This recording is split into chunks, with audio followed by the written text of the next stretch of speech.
Two balls and a strike to count on Taylor. Reyes fires, swinging a drive, deep left field. This is way back. Welcome on, Chris Taylor.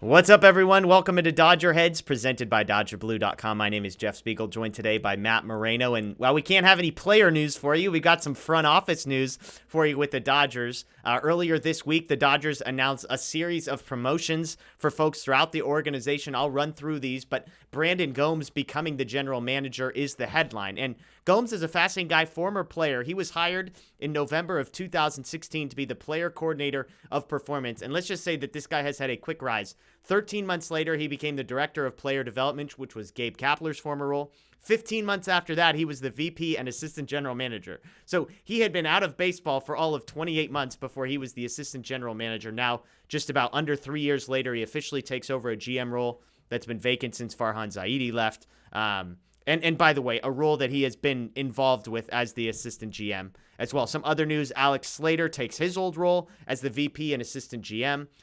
Slater's an interesting name. He was one of the names that got mentioned, and we talk about Game 5 of the NLDS decision to start an opener. Slater was behind that. Damon Jones comes over from the Washington football team. He's the new VP, assistant GM, and baseball legal counsel. Brandon McDaniel, the new VP of player performance. Thomas Albert, the new head athletic trader. And then Rob Hill, the director of minor league pitching. He's a driveline guy who's been in the organization since 2020. So lots of movement there. But again, Gomes is sort of the headline, Matt. He's the new GM.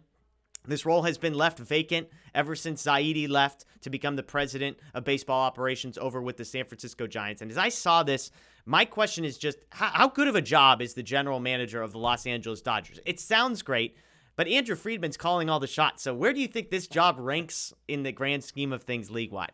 I think it's still pretty good. And as much as, maybe Andrew Friedman is definitely in the driver's seat when it comes to big decisions type things, he is pretty open and has emphasized that the Dodgers as an organization do take a collective approach in every sense. And I think he wants to empower, the general manager, or before the position was filled over the last couple of years, the three kind of assistant general managers. It was Brandon Gomes, Jeff Kingston, and Josh Burns. He definitely values their input, I think it's safe to say. And frankly, if maybe if you're not the guy who says he has the final yes or no, that could work in your favor too, because Andrew Friedman gets a lot of the blame as well. Yeah. And, the general manager can kind of slide under the radar in this case. Totally. Yeah, because we all assume Friedman's responsible for everything. And so, yeah, if things go poorly, hey, the blood's not on my hands. It'll be interesting to see. I mean, it's always tricky when you have three guys on a level playing field in Burns, Kingston, and Gomes, and one of them gets promoted. So curious to see how that plays out. But Gomes is a guy whose name has circulated in searches for general managers around the league. And so part of the thinking you would imagine is, if he's the GM here, then he would have to, it would be a lateral move to go be the Mets GM or something like that. Whereas when Zaidi left, as you pointed out to me, he left it for a promotion to become the president of baseball operations. So we'll see. I mean, I'm curious to see how this plays out within the front office as well. And, we were joking beforehand. The Dodgers reportedly denied him the opportunity to interview for the Mets job. Originally, it was reported that Gomes had denied them, but maybe a little bit of apologies are offered, are in order from you and me, right? Yeah, in one of our other videos, if our viewers caught it, we poked some fun at the Padres for denying, I forgot the position it was, for one of their coaches to interview with the Mets for their general manager vacancy, which would have been a promotion for that coach. And we kind of said, hey, that's not necessarily right type thing. In this case, I think it was more the Dodgers and Brandon Gomes probably knew that this move was coming. It was just a matter of finalizing the details. And so that was probably why they just said, hey, no, we're not going to let him interview because of, we have a move coming anyway. So why go through that process? Yeah. That would be my assumption.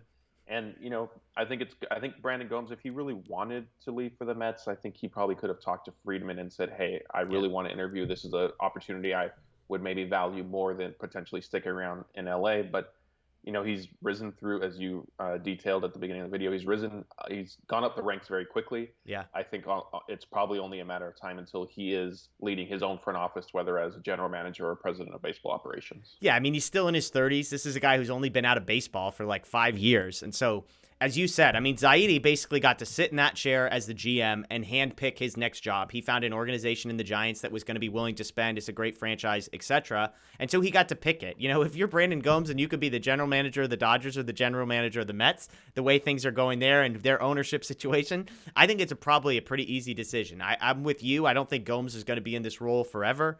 And so I think it's probably just a matter of time for him to say, all right, looking around the landscape, does a job open up? Does somebody see what Zaidi has done in San Francisco and say, let's go get ourselves the next guy? That would be Gomes. So interesting stuff there. Again, a number of promotions here. Many of these guys that we will not ever notice, pay attention to, remember their names. Head athletic trainer, if you want to get mad for some injuries, Thomas Albert apparently is the new name there as well. So let us know what you think below. I mean, I'm curious as a fans, like what you think of the decision-making structures the Dodgers have as far as the assistant GMs, the GM, the president of baseball operations. Let us know in the comments below. That's Matt Moreno. My name's Jeff Spiegel. We appreciate you as always for joining us. Check out DodgerBlue.com, DodgerBlue1958 on social media. Ring the notification bell, click subscribe here on YouTube. We'd greatly appreciate it. And we'll see you next time.